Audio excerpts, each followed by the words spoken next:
Hi everyone, and Miss Karuna. My name is Lauren, if we've not met, and I just want to take a quick second to say that it's actually my birthday.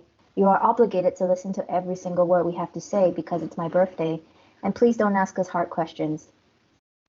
Yeah, that's all. Let the presentation begin. Good morning, everyone, and thank you for taking the time to consider our weekly activity plan proposal.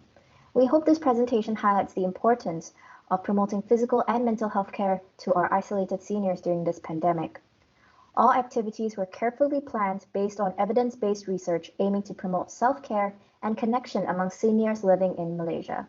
Currently, this initiative is focused on households with retired adults between the ages of 65 to 74 years old who live without adult children. For this pilot initiative, participants must be relatively able-bodied without any known diagnosis of a neurodegenerative disorder. We plan to recruit 10 households from One Bukit Utama, which is a condominium complex in PJ. The program would be advertised through posters around the condominium in easy-to-notice places such as elevators and parking lot entrances. Sign-ups are first come, first served. By choosing a specific condominium complex, we hope it facilitates a sense of community amongst this group of similarly aged individuals, and that they may continue connecting with one another after the program's end. We also hope it will increase our participants' sense of belonging, which has been shown to reduce depression and suicide ideation. Furthermore, planning for a small group of 10 households over 10 weeks would allow the team to schedule more effectively and accurately. Next, let me introduce the timetable that we created for our weekly activity plan. Each activity has a block of 2 hours, although some activities may only be for an hour. It is flexible depending on the needs of our participants and activity instructor. Each day starts with some exercise in the morning, a recreational activity in the afternoon which meant to help our participants to keep in tune with their mental health, and a chance to learn something new in the evening. We will also go through the benefits of each activity throughout this presentation. On Monday, we will have Tai Chi, followed by music therapy and an IT basic class. The week will begin with Tai Chi. YouTube videos with clear Tai Chi exercise instructions will be shared on Zoom so that everyone can do it together. The old people are encouraged to turn on their cameras to encourage and motivate each other to do the correct movements. The sessions will last for 2 hours, including warm-up before Tai Chi, as well as stretching after Tai Chi. Participants can choose to take a break or stop at any time if they want, as we don't want anyone to overwork and injure themselves. This activity aims to encourage the older people to stay physically active while they're home and strengthen muscle to increase body balance and prevent fall. Here is an example of the Tai Chi video. Breathe in, the wave comes in. Breathe out, and it goes out. Moving with the water. Breathe in, and breathe out. In the afternoon, we will have music therapy conducted by a certified music therapist through Zoom. Music therapy not only can boost one's mood and relieve anxiety, but also can help elderly to cope with feelings of grief and loss which they may experience after retirement. In this activity, participants will take part in singing, instrument playing, and movement activities accompanied by music. First, a singing session will be held for 30 minutes, and participants can choose from a list of songs that were popular in their youth and familiar with. More songs will be added according to participants' request. A guitar will be used by the therapist to accompany participants singing, and lyrics will be presented on the screen for participants to refer to. After that, participants will take part in instrument playing for an hour, where the therapist will teach them to play simple melodic rhythms and patterns to familiar songs. A percussion set was each given to participants prior to the music therapy. Lastly, they will end the session with some music accompanied movement activities. It involves simple non-locomotor movements of the trunk, upper extremities, and lower extremities, which can be done in a sitting or standing position. Monday night, we will have an IT basic class to keep older people up to date on how to use modern devices and applications. We will teach one application per section, such as 1 week for Facebook so participants can connect with their friends, and another week for Grab to order food or transport. Additionally, we will also teach them how to write emails and how to pay bills online. Each section is 2 hours, however, it is flexible as some applications may be easier for older people to learn. Hence, if there is extra time, participants who fell behind or who have other questions can ask the instructor in that extra time. Teachers will be undergraduate student volunteers who can use the section to fulfill volunteering requirements or want a chance to learn more about working with older people. We hope that this initiative can make life more convenient for our participants and give them new ways to connect with their friends. Wednesday, we have moderate intensity physical activity, mindfulness meditation, and cooking lesson. On Wednesday morning, we will have a 1 hour moderate intensity physical activity section, which we hope will improve older people's physicality and flexibility to reduce the chance of falling. Timing is flexible, so participants can go as fast or slow as they would like according to their comfort levels. There will be different exercises to choose from, and participants are encouraged to take breaks between each activity. For example, stand up and sit down activity that helps in older people's strength and balance, shoulder roll activity that helps in older people's flexibility. We will be using pre-recorded videos which have step-by-step instructions for the activities. An example of instructions can be shown on the slide. Thus, older people just need to watch the corresponding video that we sent to them in the first section and follow the instructions to practice it. After the moderate intensity physical activity, we will invite the participants to engage in mindfulness meditation to cool themselves down.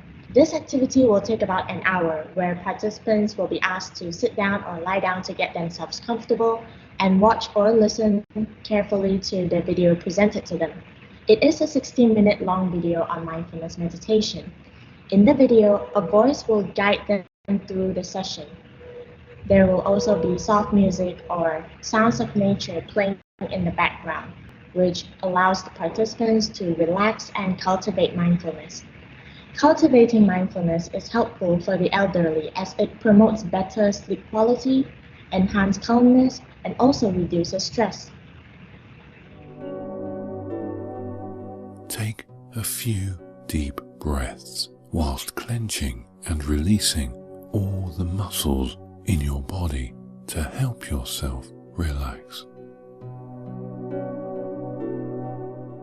Up next, we have an online cooking lesson where our participants will learn to bake new and interesting recipes.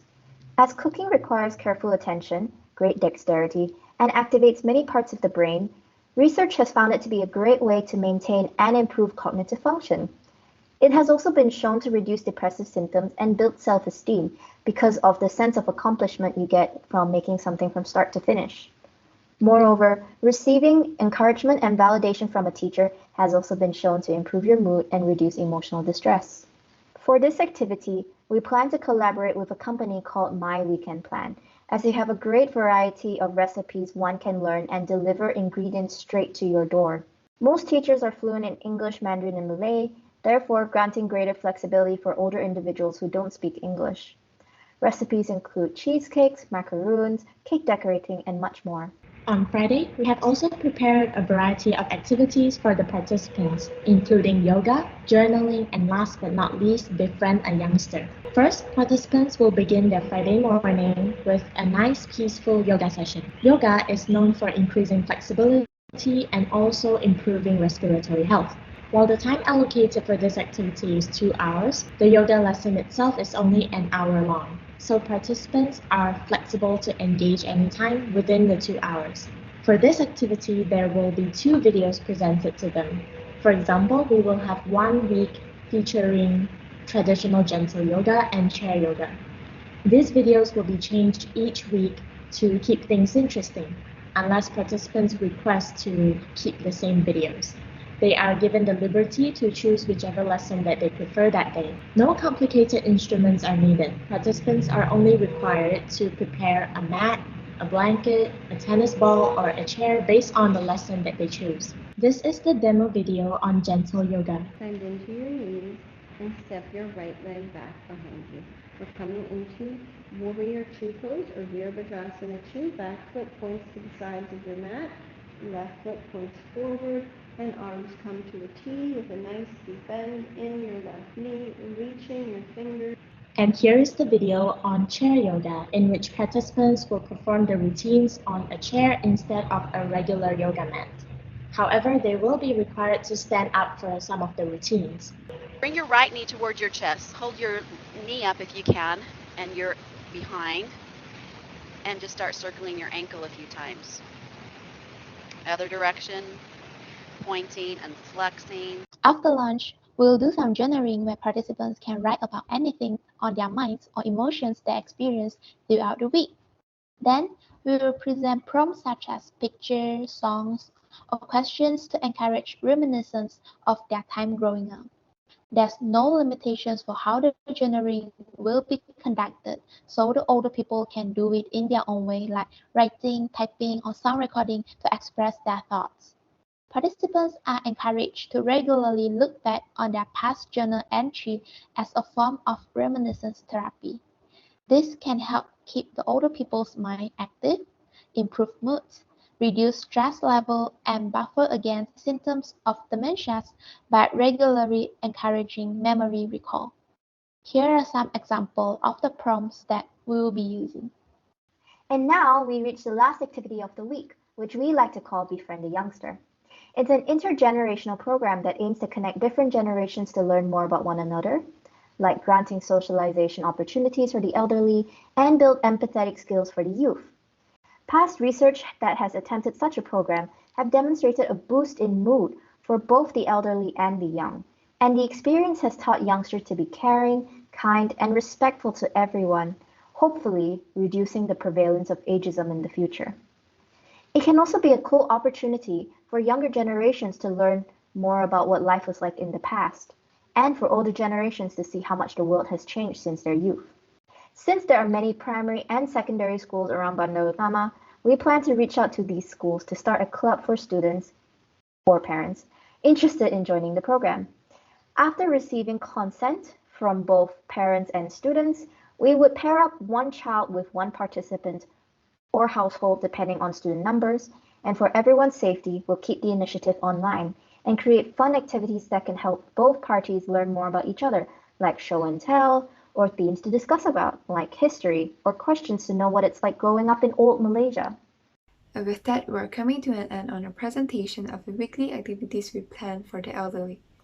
To recap, we have organized activities 3 days a week, which are Mondays, Wednesdays, and Fridays. Due to the pandemic, most people are wary of going out, afraid of contracting the disease, which could be devastating and lonely for the elderly who look forward to seeing their family members or friends. We hope that participating in these activities could bring comfort and joy for them to get through hard times. Thank you for your kind attention, and let's move on to our Q&A.